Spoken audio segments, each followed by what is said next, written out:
Bonjour à tous, j'espère que vous allez bien. Aujourd'hui on se retrouve dans une nouvelle vidéo. Donc je filme à la suite de vidéos, donc c'est pour ça que je suis habillée pareil. Donc il s'agit des lectures que j'ai le moins aimées cette année 2020. Alors, j'aurais pas du coup comme pour la précédente vidéo, donc les livres que j'ai préférés, pardon. J'aurais pas les résumés exacts en tête et encore moins du coup pour des livres que je n'ai pas aimés. Mais je vais quand même vous dire lesquels parce que c'est le but de cette vidéo.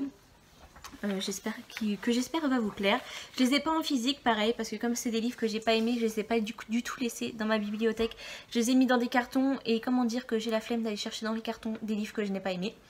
Voilà pour ça. Donc on commence avec Wild Seasons, le tome 1. Donc c'est de Christina Lauren. Alors il y a deux points qui ont fait que je n'ai pas aimé ce livre. C'est que les personnages secondaires m'ont agacée à un point. Ils étaient d'une vulgarité, mais beaucoup trop vulgaire. Et c'est pendant les deux premiers chapitres, en fait, ou même les 4 premiers chapitres, où on les voit, en fait, ils sont avec les personnages principaux. Sauf que, ils m'ont agacé à un point. C'est des gros mots par-ci par-là, des mots qui dans la bouche d'une fille. Enfin, je sais pas, c'était trop vulgaire à mon goût. Pourtant, j'ai lu des livres, hein, des romans où les filles...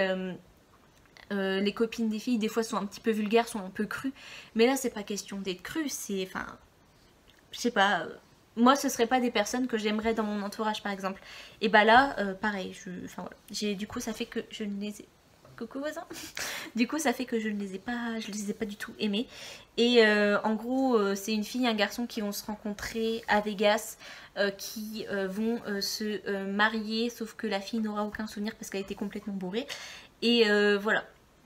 Et en fait, voilà, au lieu d'annuler le mariage tout de suite, je crois qu'elle va passer... alors, elle est américaine, je crois. Du coup, et lui, il vit en France. Enfin, il vit dans un autre pays. Non, je crois que c'est en France. Hein, et du coup, elle va aller passer, je crois, 3 semaines, un mois chez lui pour apprendre à le connaître et pour se changer les idées, en fait. Et après, ils ont prévu de divorcer, en fait. Voilà, c'est ça un petit peu le speech de l'histoire. Et il y a ça au début qui m'a énervée et à la fin, pour moi dans une romance, ça se conclut par un je t'aime, voilà. Sauf que elle dit pas je t'aime. Elle a pas dit je t'aime du roman et moi ça m'a tiqué parce que je suis... Enfin voilà, je suis pas une fan impondérée des romances, mais pour moi une bonne romance, oui c'est mon petit carnet tout doux où j'ai écrit tout ça. Pour moi, dans une romance, voilà, ça doit terminer par un je t'aime. Là, il n'y avait pas de je t'aime. C'est pas normal. Donc c'est ça qui fait que je n'ai pas du tout... j'ai pas aimé cette romance. Je suis vraiment désolée. J'ai lu toute la saga Beautiful de Christina Lauren. Il y en a que j'avais moins aimé, mais d'autres que j'avais bien aimé. Mais là, cette saga-là, malheureusement, j'ai pas pu. Ensuite, le second livre que je n'ai pas aimé, il s'agit de Hacker de Meredith Wild. Donc, alors, ce livre-là, cette saga-là, j'ai poussé jusqu'au tome 3. Parce que c'est une saga que j'avais achetée chez Nose. Donc, pour pas cher, donc je crois que c'était 3 € le bouquin. Et du coup, je me suis dit, bon, je les prends tous. Je crois qu'il y avait 4 bouquins ou 5. 4 x 5. Non, 5 x 3. 15 €, 5 livres, enfin voilà, c'est même pas le prix d'un tome ou tout juste le prix d'un tome, donc ça valait vachement le coup. Et je me suis dit au pire si j'aime pas, tant pis, c'est pas grave. Et en fait le tome 1, j'avais bien aimé, j'avais pas surkiffé, mais enfin voilà, c'est passé. Je me suis dit bon, j'ai acheté la suite, je vais lire la suite. Le tome 2, ça commençait déjà à me taper un petit peu sur le système, et le tome 3, dès les premières pages, j'ai dit non, j'abandonne, je peux plus. Je ne peux plus. En fait, on suit... alors, je me souviens plus des noms, hein, du coup. La protagoniste féminine, du coup, termine ses études au début du coup du tome 1. Sauf que pendant ses études, elle a créé son propre site internet de mode grâce auquel elle arrive à... Voilà, c'est son travail, en fait, c'est son travail. Et elle va chercher des investisseurs pour agrandir son site et son réseau. Et dans les investisseurs, il y a le protagoniste masculin qui va lui mettre des bâtons dans les roues.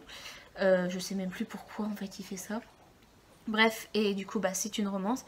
Le problème avec ce protagoniste masculin, c'est qu'il est, très dominant. Il est très dominateur. Donc dans le tome 1, il me semble que la fille, voilà, leur mettait à sa place et tout. Donc ça passait. Sauf que dans le tome 2, bon, il y a eu des péripéties qui ont fait que... Voilà, il y a eu des complications dans le couple. Mais, enfin voilà, c'était... il recommençait en fait les mêmes conneries que le tome 1. Et le tome 3, on commence par 20 pages d'une relation olé olé entre les deux. Et ça m'a énervée parce qu'en fait, il lui a dit, en gros, elle est rentrée en retard. Donc du coup, elle doit être punie, évidemment. Ah, ça m'a agacée, je vous jure, même là, quand j'y repense, ça m'énerve. Et du coup, si tu veux avoir ce que tu veux, tu vas devoir te soumettre. Et là, j'ai lu le mot soumettre, j'ai fait, allez hop, ça dégage. J'en pouvais plus, je sais pas pourquoi, c'était le mot de trop. Peut-être que l'histoire après était bien, je ne saurais jamais, je ne lirai jamais. Donc voilà pour ça, pareil, déception. Et en fait, ce qui m'énerve, c'est que j'ai quand même poussé jusqu'au tome 3 et non, ça n'a pas passé quoi. J'ai quand même perdu du temps à lire le tome 1 et le 2 pour rien. Ensuite, du coup, encore une romance, dis donc. Quand je disais dans ma vidéo précédente que c'était pas l'année des romances pour moi, Sweet Home, le tome 1 de Tilly Cole, j'ai pas aimé. Je sais plus qui j'ai vu en faire une review et c'était bien ce qu'elle voulait dire. Enfin, voilà, ce qu'elle a dit c'était bien. C'est qu'elle a dit que c'était une mauvaise fanfiction. Je me suis arrêtée au mot... non, j'allais dire je me suis arrêtée au mot mauvaise. Mais là c'est moi qui est mauvaise. C'était un peu creux. Le personnage... Alors, le personnage féminin, je l'ai bien aimé. Alors, c'était un peu un parallèle à Roméo et Juliette parce qu'elle s'appelle... je sais plus comment elle s'appelle. Lui, il s'appelle Rome. Mais son prénom, c'est Roméo. Et elle, son deuxième prénom... Et elle, son nom de famille, c'est Shakespeare. Et son deuxième prénom, c'est Juliette. Voilà, c'est ça. Je crois que j'ai bien reconstitué. Moi, ce qui m'a énervé, c'est le personnage masculin qui sort des gros mots comme ça. On sait pas d'où ça vient, on sait pas pourquoi, mais c'est juste pour faire genre, je dis un gros mot. Et puis même elle, à un moment, ça la saoule parce qu'elle lui dit, mais arrête de dire des gros mots, ça sert à rien. Et lui, il continue, en fait, il n'y a pas d'amélioration. Et ça m'a énervé, mais à un point. Je le supportais plus, le gars. Et pourtant, il y a un sujet vraiment qui est traité super important, qui est très émouvant, mais le problème c'est que comme j'ai pas été attachée au personnage, et ben voilà, même à un moment la fille elle m'a énervée quoi, vers la fin elle m'agaçait, je sais pas pourquoi, ses réactions m'agaçaient. Après je sais pas comment j'aurais réagi dans sa situation, je dis pas, mais à lire ça m'a saoulée. Donc je n'ai pas acheté le tome 2 ni rien du tout, voilà, je ne lirai pas la suite du coup de cette saga. Ensuite, alors tournons les pages. Ex de Thomas Oldevelt, voilà. Donc ça c'est un livre d'horreur et c'était mon premier dans le genre. Et je sais pas, je pourrais pas dire s'il était mauvais ou pas, c'est juste que moi, eh ben, j'ai pas adhéré du tout au genre. Voilà, c'était un peu un livre test qui avait été recommandé par Stephen King. Donc du coup, sur le coup, je me suis dit, voilà, si je veux faire un test, pourquoi pas celui-là. Mais je sais pas, j'ai pas trouvé le truc qui m'a mis dans le livre. J'ai pas adhéré à l'histoire. Quand j'ai fini ce livre, j'étais pas dans un sentiment d'accomplissement. Voilà, dans un sentiment. J'ai pas eu un sentiment d'accomplissement, de me dire voilà, j'ai fini ce livre, j'ai passé un bon moment. J'étais mal. Voilà, il y avait un malaise qui fait que j'étais pas bien en fait. À la fin de ce livre, quand j'ai terminé, j'étais pas bien. Donc du coup, je ne vais pas réitérer l'expérience, ou du moins pas tout de suite. C'est pas prévu du tout. Mais voilà, c'était... Enfin voilà, je voulais lire un livre d'horreur dans ma vie. Je l'ai lu. Je dirais pas que je regrette parce qu'au moins je sais. Mais c'était pas une folle expérience pour moi du tout. J'ai pas trop adhéré. Donc on est dans une ville maudite. Enfin maudite. Où il y a... Comment elle s'appelle? Je crois qu'elle s'appelle Catherine. Non, je sais même plus comment elle s'appelle. En fait, une espèce de vieille dame un peu... qui hante les lieux en fait. Et qui fait que on peut... Enfin voilà, elle fait disparaître... Oh, je saurais même plus. En fait, elle a maudit la ville et on peut pas parler d'elle, on peut pas la toucher, on peut pas... Si on écoute son murmurement, on a envie de se suicider. Voilà, et quand on sort de la ville, au bout, je sais pas moi, d'une semaine, si on n'est pas revenu dans la ville, on a envie de se suicider aussi. Enfin, vraiment, c'est compliqué quoi. Faut pas vivre dans cette ville, sinon, voilà, quand on en sort, faut pas qu'on s'en éloigne trop longtemps, sinon on a des envies de suicide. Voilà pour ça, j'espère que c'est... Voilà. Et dans ce livre, on va suivre plusieurs protagonistes, une famille, un membre de l'équipe du coup du ex. Donc le ex, c'est ceux qui vont entourer un peu toute l'information autour de cette ville, que rien ne fuite. Enfin voilà, faut pas que ça sache, enfin, etc. Et je crois, on suit d'autres personnages, on suit une dame qui parle un petit peu avec elle, je crois, qui va lui amener un peu des offrandes, qui gère une boucherie, enfin bref, voilà. On tue plusieurs personnages, mais je sais pas. J'ai pas adhéré, qu'est-ce que vous voulez que je vous dise? Ça arrive, c'est comme ça. Et alors, il y en a... Ouais, il en reste un seul. Donc oui, il s'agit de Remède mortel de Harlan Coben. Donc ça, j'en ai parlé récemment dans un vlog. C'est un livre qui date maintenant et qui ne répond plus du tout au code de notre société actuelle. C'est un livre qui est dans une situation... C'est un livre qui se situe vers les années 1980-90 où l'homophobie est très répandue du coup.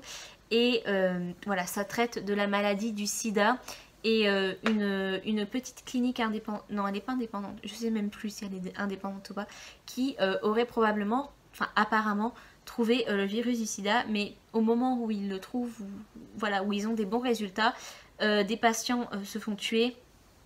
Un de leurs collègues aussi se fait tuer, donc là voilà, l'enquête va se faire à ce moment là, donc avec une journaliste et un policier. Ils enquêtent pas ensemble, ils enquêtent un peu chacun de leur côté. Et le problème c'est que moi le caractère de l'homophobie dans ce livre m'a énervée, parce que c'était pas de l'homophobie, enfin un livre où on dénonçait l'homophobie, c'était un livre où en fait on vivait avec l'homophobie, avec tous ces préjugés, toutes ces critiques et tout. Et c'est ça qui m'a dérangée, c'est que si tout était dénoncé, enfin voilà, que des gens se battaient, contredisaient les gens qui disaient ce genre de choses, j'aurais dit ok, mais là personne contredisait, il faisait genre de pas avoir entendu, ou en fait il disait ouais je dis rien mais j'en pense pas moins, mais en fait c'est ça le problème, c'est qu'il dit rien, et ça m'a énervé. Donc enfin voilà, si vous voulez lire un livre sur le thème, ce serait pas vraiment le livre vers lequel se tourner.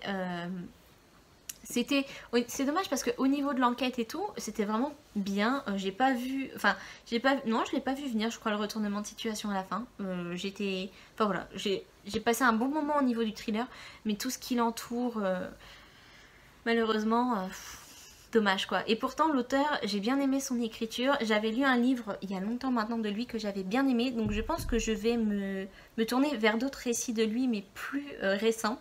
Parce qu'en plus il a mis une note, l'auteur, en disant que c'était pas son meilleur livre, que voilà, que c'était une histoire qu'il avait écrite, mais qu'il avait pas, enfin voilà, il le dit, hein, c'est pas son meilleur livre, qu'il est un petit peu dépassé. Mais ça n'empêche pas au fait que moi, quand je l'ai lu à cette période-là, enfin à cette époque-là, bah, c'est beaucoup trop décalé, et voilà. Je pense que ce livre ne correspond plus, tout simplement.